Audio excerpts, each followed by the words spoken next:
जिनवाणी हमें जीवन को समझने की सम्यक दृष्टि देती है।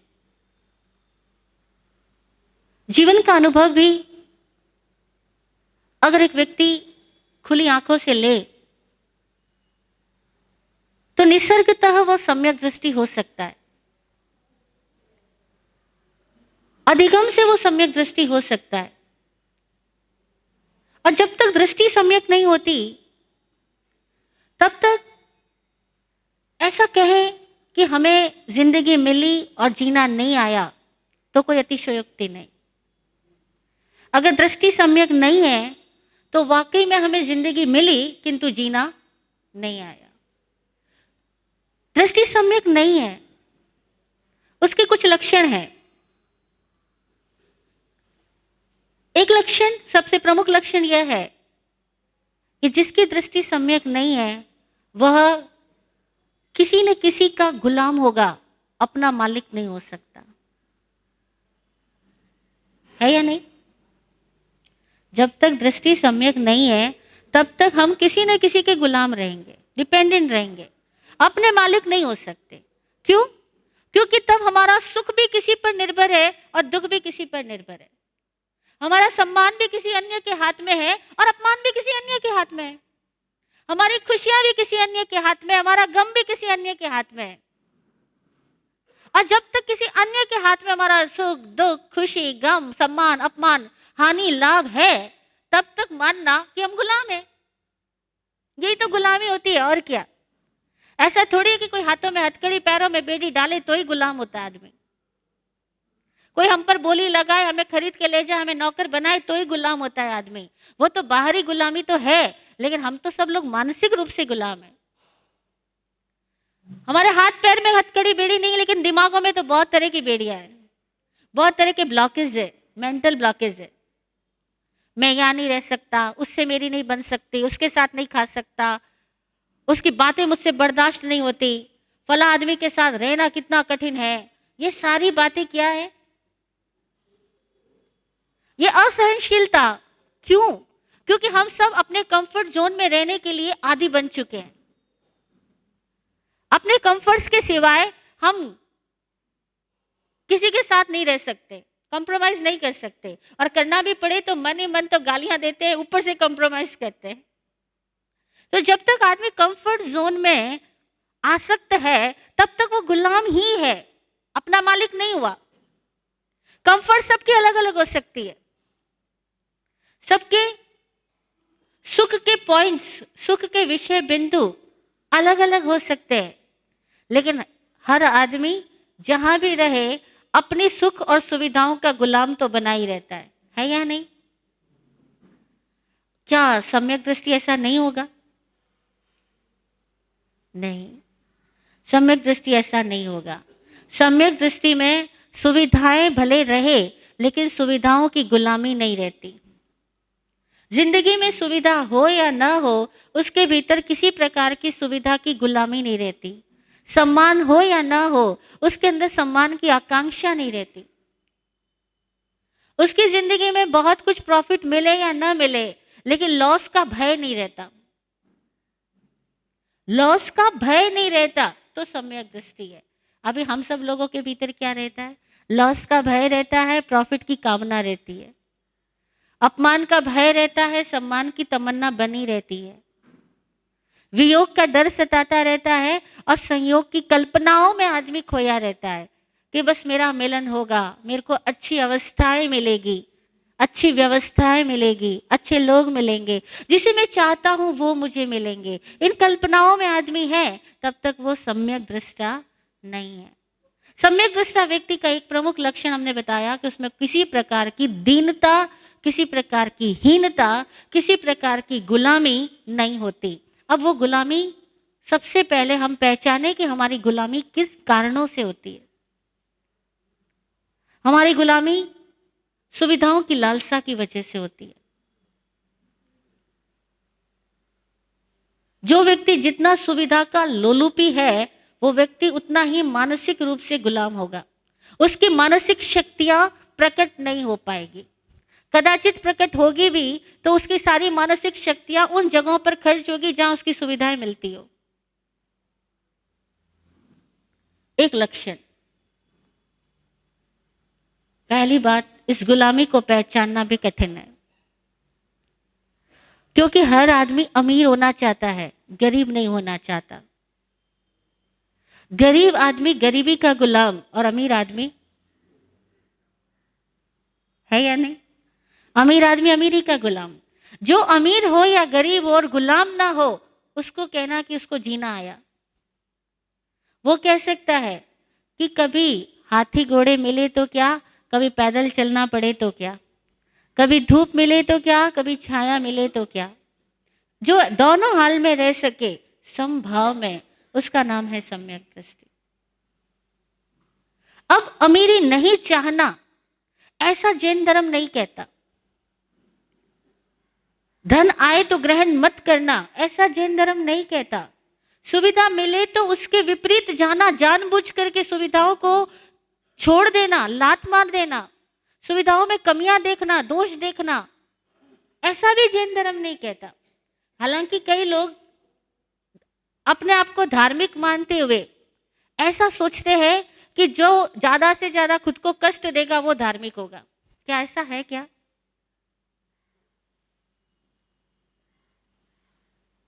कई लोग ऐसा सोचते हैं कि वह धार्मिक होगा जो खुद को ज्यादा से ज्यादा कष्ट देगा। लेकिन जैसे सुविधाओं की गुलामी बंधन है, वैसे ही खुद को कष्ट देने की सोच भी एक बंधन है। क्योंकि खुद को कष्ट कोई आदमी अकारण अनावश्यक क्यों देगा? उसके अंदर कोई ना कोई तो अपेक्षा बनी होगी, कोई ना कोई तो धारणा काम कर रही होगी। चाहे उसके अंदर यह अपेक्षा बनी हुई हो कि अभी कष्ट दूंगा तो आगे मुझे सुख मिलेगा। नहीं, पुराने टाइम से साधु संत भी ऐसे ही लोगों को समझाया करते थे कि आज छोड़ोगे कल मिलेगा, आज त्यागोगे कल मिलेगा। अभी नई जनरेशन को आप ऐसे नहीं समझा सकते, क्योंकि नई जनरेशन को बोलो कि आज छोड़ोगे कल मिलेगा, तो वो कहेगा कि पहली बात तो ये कि कल को किसने देखा, और दूसरी बात ये कि आज छोड़ के कल पाना ही है, तो जो मिला हुआ है उसको काहे को छोड़ना, ये मूर्खता क्यों करना। तो नई जनरेशन को आप पुराने डायलॉग से धर्म की बातों में कन्विंस नहीं कर सकोगे। और लोग धर्म को ऐसा समझते रहे हैं कि जो खुद की देह को बहुत दुख देता है वो धार्मिक है। देह दुखम महाफलम, ऐसे कोटेशंस भी बने हुए हैं कि देह को दुख दोगे तो महाफल होगा। इसीलिए आदमी या तो सुविधाओं का लालची बनता है या बिल्कुल ऑपोजिट पोल पे जाता है, खुद को दुख देना चालू कर देता है। और जब वो खुद को दुख देता है तो दूसरे लोगों को जो सुविधाओं में रह रहे हैं उनको ऐसे देखता है कि कैसे लोग हैं, कैसे गुलाम हैं, कैसे बंधनों में पड़े हैं। मुझे देखो, मुझे तो किसी की जरूरत ही नहीं, मैंने तो सबको ठुकरा दिया। कई लोग साधु बनने के बाद भी कई सालों तक इस तरह की बातें बोलते हैं कि हमारे पास करोड़ों रुपए थे, हम तो सबको ठुकरा के आ गए। हमारे पास में बहुत बड़ा परिवार था, लेकिन हम किसी के मुंह में नहीं फंसे। वो छोड़ा जिसको ना, वो भी छूटा नहीं, दिमाग में चालू है, मन में उसकी भी ग्रंथियां बनी हुई है, और बार बार ऐसे डायलॉग्स बोलते हैं, हमें क्या, हमने तो खूब खाया जी, तुम खाओ तुम खाओ। अभी ऐसा व्यक्ति फिर सुपीरियोरिटी कॉम्प्लेक्स में जा रहा है, उसे पता ही नहीं लग रहा कि वो छोड़ करके भी सम्यक दृष्टि नहीं हुआ। सम्यक दृष्टि यानी बैलेंस्ड जिंदगी जीने वाला, जो सदा बैलेंस्ड रहता है। उसको साधन मिले तो ऐसा नहीं वो लोलुपी बनेगा, ऐसा नहीं वो उनको जबरदस्ती छोड़ेगा, ऐसा नहीं वो आंख मुंह बंद कर लेगा। वो कहेगा जरूरत है तो ग्रहण करो, न जरूरत है तो क्यों। कष्टों को जानबूझ करके स्वीकार नहीं करता, लेकिन कष्ट आ गया तो कष्टों से पलायन नहीं करता। प्रतिकूलता आ गई तो प्रतिकूलताएं उसके हृदय में बेचैनी पैदा नहीं करती। जिसके हृदय में प्रतिकूलता बेचैनी पैदा न करे, जिसके हृदय में अनुकूलताएं गुदगुदी पैदा न करे, वह व्यक्ति सम्यक्त्व को जीता है, वो व्यक्ति बैलेंस्ड जिंदगी जीता है। समकित होना यानी बैलेंस्ड होना, और बैलेंस्ड होना 1 2 3 4 विषयों में नहीं, हर एक एस्पेक्ट से। हर एक व्यू पॉइंट से, हर एक सब्जेक्ट में देखो हम कहाँ बैलेंस रहते। एक वर्ड है समकित, है ना। सम्यक दृष्टि को हम समकित दृष्टि भी कहते हैं। समकित को हम कई अपेक्षाओं से समझ सकते हैं। एक अपेक्षा से समझें तो सम यानी इक्वेनिमिटी, इक्वेलिटी, और कित यानी संस्कृत में कित कहते हैं कहाँ, है ना। तो कहाँ हम कहाँ कहाँ बैलेंस्ड है, कहाँ कहाँ हमारी mind speech body balanced way में रहती है, कहाँ कहाँ रिलेशंस में हम मैनेज्ड है, बैलेंस्ड है, कहाँ कहाँ अपनी हर एक सोच के प्रति, अपनी हर एक आदत के प्रति, अपनी हर एक रूटीन कार्य के प्रति, चाहे खाने के प्रति, सोने के प्रति, सोचने के प्रति, पढ़ने के प्रति, कमाने के प्रति, सामाजिक जिम्मेदारियां निभाने के प्रति हम बैलेंस्ड है या नहीं है। उस दुनिया में कुछ ऐसे लोग होते हैं जो अपने कर्तव्य से पलायन करते रहते हैं।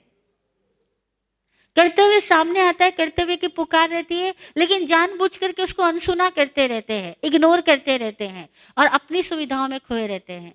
उनको देख करके दूसरे लोग परेशान होते हैं, नहीं होते। अब ऐसे लोग जो कर्तव्य से पलायन करके सोचते हैं कि मैं तो माला जप रहा हूं, मैं तो नियम व्रत उपवास का पालन कर रहा हूं, तो मैं तो धार्मिक हो गया, लेकिन दूसरे लोगों को कष्ट दे करके वो ऐसा कर रहा है, अपने कर्तव्य से पलायन करके ऐसा कर रहा है, तो आप समझते हैं कि वो धार्मिक हुआ? नहीं ना, वो बैलेंस नहीं है। अभी जिन कर्तव्यों को जानबूझ करके पलायन कर रहा है, जानबूझ करके इग्नोर कर रहा है, अपनी अपनी जिम्मेदारियों से आज जानबूझ करके मुंह मोड़ रहा है, भाग रहा है, कल उसको उन जिम्मेदारियों को निभाना तो पड़ेगा ही। आज स्वेच्छा से करता, कल मजबूरी में करना पड़ेगा। आज सामने आई को करता, कल फिर किसी और कारणों से करना पड़ेगा। लेकिन आदमी को कर्तव्य रूपी कर्जे तो चुकाने ही होते या नहीं। जो आदमी अपने कर्तव्य रूपी कर्जे को चुकाते वक्त अपने आप को बैलेंस रखता है, ना अति कर्तव्य करता है, ना अकर्तव्य करता है, वह आदमी अपनी जिंदगी को सही तरीके से जीता है। अति कर्तव्य अकर्तव्य दोनों ही एक तरह से प्रमाद का ही दोष है। या सुपीरियरिटी में जाओगे या इग्नोर हो जाओगे, इग्नोर करोगे या आलसी बन जाओगे, दोनों में ही हम सम्यक दृष्टि नहीं रह पाएंगे।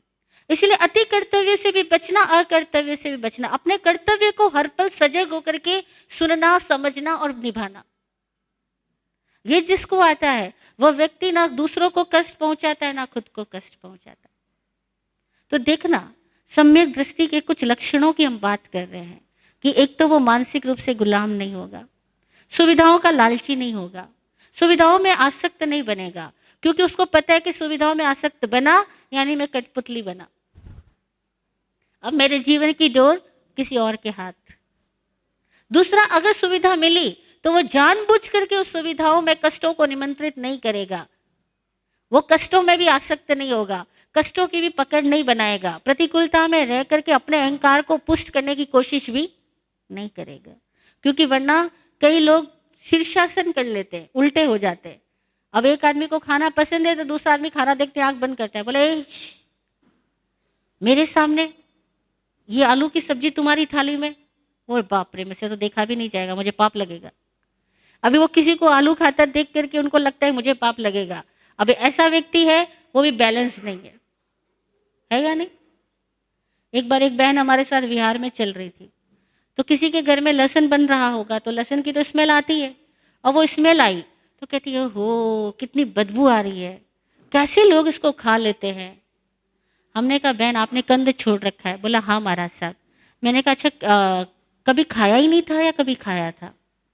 बोले महाराज साहब सच कहूँ तो बचपन में तो बहुत खाती थी, बहुत पसंद था। फिर वो आपको पता है अमुक वाले गुरु महाराज साहब का हमारे गांव में चतुर्मास हुआ ना, उन्होंने सबको त्याग करवा दिया तो मैंने भी छोड़ दिया, तब से नहीं खाती, और अब तो मुझे उसकी बात भी सहन नहीं होती। मैंने कहा नहीं खाती अच्छी बात है, और बाज भी सहन नहीं होती, ये क्या हो गया? पहले रति था अभी अरति में चले गए, पहले उसी का राग था अभी उसी की घृणा करने लग गए।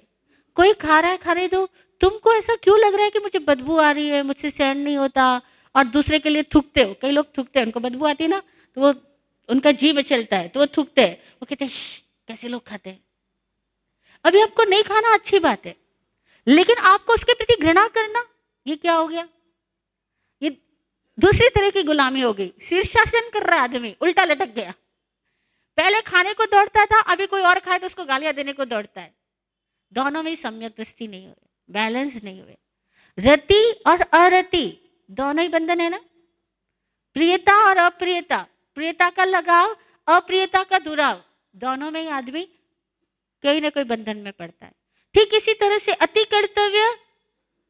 कर्तव्य घमंड में करता है आदमी, और अकर्तव्य आलस में करता है आदमी, लापरवाही में, प्रमाद में, कायरता में, पलायन करने के लिए। ये दोनों में आदमी बैलेंस नहीं है। अगर कोई आदमी धार्मिक है तो वो अपने आप को हर एस्पेक्ट में देखे कि मैं यहां पर भी बैलेंस्ड हूं या नहीं अपने कर्तव्यों के प्रति। ऐसा तो नहीं कि मैं अपने कर्तव्यों को दूसरों पर डाल करके चला जाता हूं और ये कहता हूं मुझे अपना कर्तव्य करना ही नहीं, क्योंकि कर्तव्य करूंगा तो कर्म बंधेगा। क्या आपको लगता है कर्तव्य करने से कर्म बंधेंगे और कर्तव्य नहीं करने से कर्म कट जाएंगे? आपको लगता है ऐसा? नहीं लगता? लगता है आपको ऐसा कि कर्तव्य करेंगे तो कर्म बनेंगे, कर्तव्य को किसी और पे डाल दो और अपन वहां से भाग छूटो तो हमारे कर्म नहीं बनेंगे? ऐसा लगता है आपको? हाँ, कर्तव्य करने से कर्म बनेंगे और नहीं करके कर्तव्य छोड़ के भाग जाओ। एक आदमी बोला महाराज साहब क्या करूं, शादी कर ली, बच्चे हो गए, अभी फैक्ट्री जाना पड़ता है। मैंने कहा फिर नहीं जाओ? तो बोले नहीं जाऊंगा तो कमाई नहीं होगी, पैसा नहीं आएगा तो पत्नी बच्चे का पालन कैसे करूंगा। मैंने कहा फिर नहीं जाओगे तो और क्या होगा कि पत्नी बच्चे गालियां देंगे कि फिर शादी करके लाए क्यों थे, कि बच्चे पैदा किए क्यों थे। मैंने कहा फिर क्या होगा कि फिर सबकी गालियां ताने सुनना पड़ेगा, इसलिए जाना भी पड़ता है। तो मैंने कहा समझो कि फैक्ट्री जाना आपका कर्तव्य कर्म है, उस कर्तव्य को ईमानदारी से करो, बेईमानी से मत करो, सुविधाओं के गुलाम बन के मत करो। लेकिन आप ये क्यों कहते हो कि कर्तव्य करना ही मेरे को कर्म बांधता है? कर्तव्य करना कर्म नहीं बांधता। आप जिस क्लास में बैठ चुके हो, एडमिशन ले चुके हो, उस क्लास की कॉपीज तो आपको करनी पड़ेगी, होमवर्क तो करना पड़ेगा, क्लास वर्क तो करना पड़ेगा। तो अब इसको कर्म बांधता है ऐसा मत मानो, आप उसको बैलेंस्ड होके करो, सम्यक दृष्टि होके करो। और सम्यक दृष्टि होके करो तो पाप कर्म नहीं होगा, द्रव्य कर्म होगा। पाप कर्म कब होता है? जब आदमी उसमें लालसा में जाएगा, जब उसके अंदर में कपट कूटनीति प्रवेश करेगी तो पाप कर्म होगा। तो देखना कई बार हम धार्मिक लोग, सो कॉल्ड धार्मिक लोग, पहले जिन चीजों से राग करते थे बाद में उन चीजों से द्वेष करते हैं। पहले जिन सुविधाओं के गुलाम बनते थे बाद में उन सुविधाओं को देख करके नाक बो सिकोड़ते हैं। और अगर कोई और सुविधा भोग रहा हो तो उसको देख करके कहते कैसे पापी जीव है, कुछ अकल ही नहीं इनको। तो अगर ऐसा कहते हैं तो हम सुपीरियोरिटी कॉम्प्लेक्स में जा रहे हैं, हम अहंकार में जा रहे हैं, हम घमंड में आ रहे हैं, वहां भी हम बैलेंस्ड नहीं है। तो हम कहाँ बैलेंस्ड है कहाँ नहीं है, इसको जानना, इसको जानेंगे तो हम सम्यक दृष्टि रह पाएंगे, है ना। और हम सब जान सकते हैं, क्या नहीं जान सकते? और अगर नहीं जान सकते हैं तो मैं कहती हूँ हमारे परिवार के लोग हमें बतला ही देते हैं, क्योंकि जैसे ही हम बिगड़ते हैं हमारा व्यवहार बिगड़ता है, हमारी वाणी बिगड़ती है, हमारी भावनाएं दूषित होती है, हमारे घर में कोई ना कोई हमारे अपोज में खड़ा हो जाता है। नहीं होता? या तो आपका भाई आपको कुछ गाली देना चालू करेगा या आपके बारे में कुछ बोलना चालू करेगा, इतने भी वो गाली ना दे तो भी आपके प्रति शिकायत से भर जाएगा, पत्नी शिकायत से भर जाएगी, पति शिकायत से भर जाएगा, बच्चे शिकायत से भर जाएंगे, बहू शिकायत से भर जाएगी। अगर आपको वाकई अपनी आत्मशुद्धि करनी हो तो अपने साथियों की शिकायतों को क्या करना? बंद करना कि सुनना? बंद तो करवा सकते हो डरा करके, लेकिन बंद नहीं करवाना। अपने साथियों की शिकायतों को सुनना, क्योंकि साथियों की शिकायत सुन करके, साथियों की आलोचनाएं खुद के प्रति सुन करके हमें अपने आप को रिफॉर्म करना आएगा। नहीं आएगा? खुद को रिफॉर्म करना आएगा, खुद को सुधारना आएगा, खुद को बदलना आएगा, खुद की गलती पता लगेगी कि कहाँ मैं बैलेंस से चूका। बच्चे बताएंगे ना तो मम्मी कितना गुस्सा करती हो, एक तरफ तो लोगों को कहती है गुस्सा मत करो, गुस्सा नहीं करना चाहिए, प्रवचन भी सुनकर आती हो, और हम पर एकदम बरस जाती हो, आउट ऑफ हो जाती हो। जब बच्चा कहे तो आपको क्या लगेगा? बुरा लगेगा। सम्यक दृष्टि को बुरा नहीं लगता। सम्यक दृष्टि कहता है थैंक यू, तुमने मुझे चेताया कि मैं अभी आउट ऑफ हो गया था, अब से मैं अपना ख्याल रखूंगा। दृष्टि बदलते ही वे ही निमित्त और वे ही घटनाएं अब बुरी नहीं लगेगी, बल्कि आपको लगेगा ये सारे निमित्त तो निर्जरा के लिए आए, ये सारे निमित्त तो मुझे जगाने के लिए आए। कोई आपको गलती दिखाएगा तो आप ये नहीं कहोगे कि गुस्सा क्यों करती हो, क्योंकि तुम खराब हो, तुम शैतान हो, तुम कहना नहीं सुनते हो, इसीलिए मुझे गुस्सा करना पड़ता है। बहाने नहीं, नो बहाना। सम्यक दृष्टि का लक्षण होगा कि वो कोई भी बहाना नहीं बनाता। और बाकी सारे संसारिक लोग क्या करते हैं? वो अपने हर एक अकर्तव्य, अति कर्तव्य, पलायन, प्रमाद, आलस, सबके लिए बहाने बनाएंगे। कहेंगे हम ही क्या करें जी, सुबह सुबह की टाइम हवा ही ऐसी आती है कि नींद खुलती नहीं है। हम सोचते हैं कि सुबह उठ के सामायिक करेंगे, अलार्म भी भर के सोचते हैं, अलार्म बजता भी है, अलार्म बंद करके वापस सो जाते हैं। फिर बहाने कुछ ना कुछ बना लेंगे कि वो हवा ही ऐसी थी। अरे भैया वही तो हवाएं थी, ध्यान में भी मदद कर सकती थी, लेकिन नींद लेने वाले को वो हवा नींद में मदद कर रही है ना। और हम जानबूझ करके बहाने बनाएंगे, फिर खुद को कहेंगे चाहता तो बहुत हूँ कि जल्दी जागूं, पर क्या करूं, जागा ही नहीं जाता है। अभी वो जागता है, अलार्म बंद करता है, वापस सो जाता है, और फिर क्या कहता है कि जागा ही नहीं जाता है। और उस आदमी से पूछो जरा सच सच बताओ कि तुम सोना चाहते हो तो सो ही जाओ ना, फिर मन में द्वंद्व क्यों पालते हो कि नहीं जागना चाहता हूं और सोना भी चाहता हूं? द्वंद्व क्यों? है या नहीं? हम बहुत सारे लोगों में देखते हैं कि उनमें हर एक चीज को लेकर के द्वंद्व होता है। द्वंद्व समझे ना, डबल माइंडेड। हम लोग डबल माइंडेड रहते हैं। कभी कहते हैं खाऊं कि नहीं खाऊं, उपवास करूं कि नहीं करूं। अच्छा रहने दो ना, उपवास करूंगा तो दवाई छूट जाएगी, फिर डॉक्टर ने मना कर रखा है, ठीक है।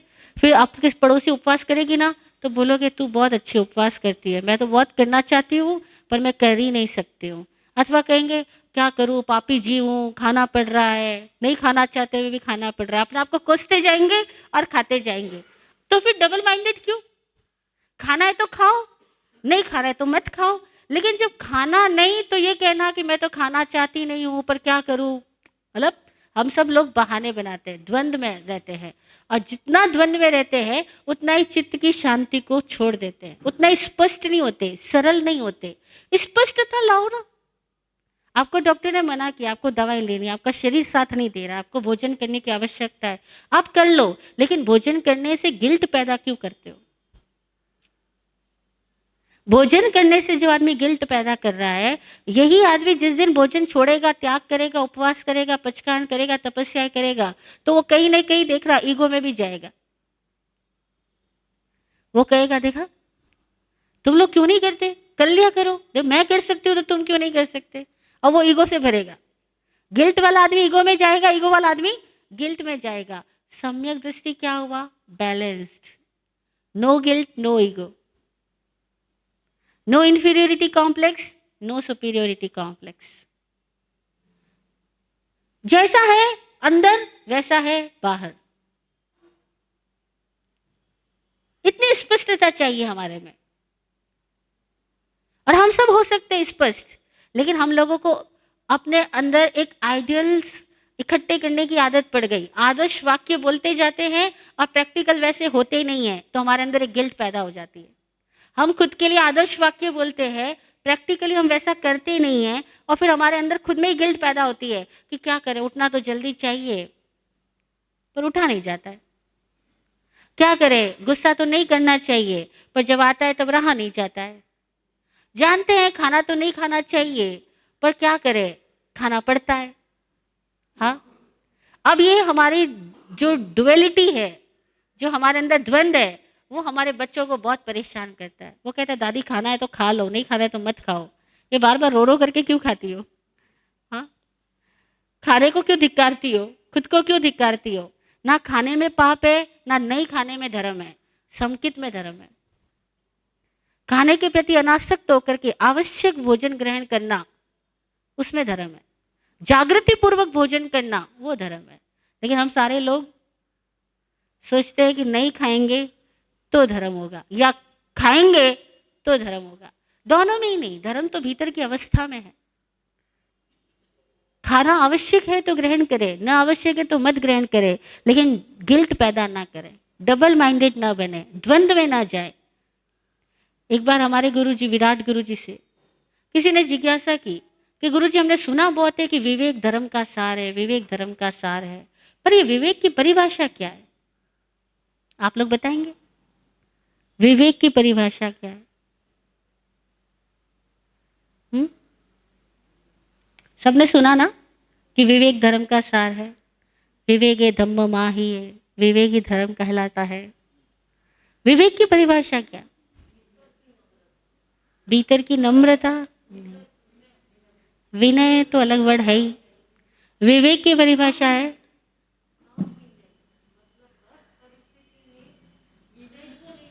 विनय को हर परिस्थिति में नहीं छोड़ना। नहीं, वो तो विनय हुआ ना फिर विवेक का, विवेक की बात हुई।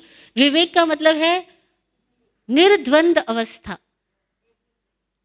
निर्द्वंद अवस्था, जहां माइंड में कोई कॉन्फ्लिक्ट नहीं, कोई कॉम्प्लेक्स नहीं, उसका नाम है विवेक। जहां दिल दिमाग के अंदर कोई भेद विरोध नहीं, जहां दिल दिमाग में भेद है, विरोध है, दोनों अलग अलग दिशा में जा रहे हैं, वहां अविवेक है। दिल कुछ कहता है, दिमाग कुछ कहता है, ऊपर कुछ कहते हैं, भीतर कुछ और कहते हैं, करते कुछ है, कहते कुछ है। जहां गिल्ट पैदा कर रहे हैं, जहां कॉन्फ्लिक्ट्स है, जहां द्वंद है, डबल माइंडेड है, वहां अविवेक है। विवेक होगा तो स्पष्टता होगी। विवेक प्रकाश की तरह है, वस्तुओं को जो जैसी है वैसे प्रकाशित करेगा, बदलेगा नहीं। अविवेक में क्या होगा? आदमी भ्रम में जाएगा, द्वंद में जाएगा, कल्पना में जाएगा, औपचारिकता में जाएगा, आदर्शों में उलझेगा, धारणाओं में जिएगा। विवेक की जो नहीं है वही धारणाओं में जीता है, जो विवेकी है वो तो प्रकाश की तरह हर घटना को प्रकाशित होता हुआ खुद देखता है, हर स्थिति का सम्यक निरीक्षण कर पाता है। और ऐसा विवेक हम सबके भीतर है, केवल अपने विवेक का उपयोग करने की जरूरत है। प्रकाश तो हम सबके भीतर है, नहीं है, केवल उस विवेक का उपयोग करने की जरूरत है। अगर उपयोग करें तो हमारे सामने कभी द्वंद्व नहीं रहेंगे, हर द्वंद्व में हमें समाधान मिलेगा। घटना आएगी, परिस्थिति आएगी, हमें समाधान मिलेगा। और केवल दृष्टि को देखो, मेरी दृष्टि सम्यक है या नहीं। सम्यक दृष्टि होगी तो वो बैलेंस दिखाएगी, हर घटना में हमें बैलेंस रहना सिखाएगी। तो हम सब बैलेंस रहें, सम्यक दृष्टि बने और विवेकी रहें। अपने विवेक का सदुपयोग करें, समादर करें, अपने विवेक का रेस्पेक्ट करें। हम सबके भीतर प्रकाश है, उस प्रकाश में प्रकाशित रहें, धारणाओं के अंधेरे में ना जाएं, कल्पनाओं और ख्वाबों के पर्दे ना डालें, कल्पनाओं, ख्वाबों, धारणाओं के पर्दे ना डालें, जटिल ना बने, सरल बने। तो हमें खुद ब खुद जीना आता है। और जीना आए तो जिंदगी, जीना आए तो धार्मिकता, जीना ना आए तो फिर धार्मिकता कहाँ हुई। धर्म जीवन एक ही है, जिसे जीना आया वो धार्मिक है, जिसे जीना नहीं आया वो अभी समझदार होने के लिए उसे सोपान चढ़ने होंगे, अभी अपने भीतर विकास करना होगा। हम सब तो धन्य भागी है जिन्हें लगातार गुरुओं का, गुरुवर्यों का सानिध्य मिलता है। और बोरीवली श्री संघ तो वैसे ही बहुत धन्य भागी है, लगातार साधु संत यहाँ पे पधारते हैं, विराजते हैं। और आज का दिन भी मंगलकारी है। आज माँ सतीनंदा जी महाराज साहब, सुनंदा जी महाराज साहब के चाचा गुरुदेव जनक मुनि जी महाराज साहब का दीक्षा दिवस है। तो आज के दिन की भी सबको शुभकामनाएं। हमारे यहाँ प्रकाश मुनि महाराज साहब के, आचार्य प्रकाश मुनि जी महाराज साहब के सुशिष्य पधारे हैं, उनके लिए भी मंगल भावनाएं। तो प्रकाश का दिन है, हम सब प्रकाशित बने, यही सद्भावना। ओम शांति, ओम शांति।